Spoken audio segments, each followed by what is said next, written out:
stacked stones. Well, I pulled you all off there.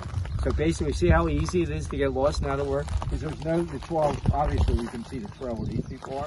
But where we're going to end up, the best views into the Caldera, all the way up the top there. Okay, so when we get up the top, you're going to look down and you'll see that with the trail that we were on. So basically, as long as we follow the stacked stones, we're going to be all right.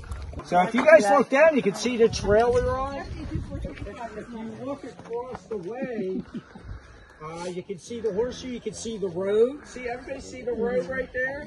Okay, if you look to the left of it, there's a little ledge there with a yellow line going down the road.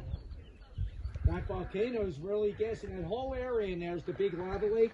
Even the dark black, right underneath there. I mean, you can actually walk across there, but the SO2 gas will probably kill you. Okay.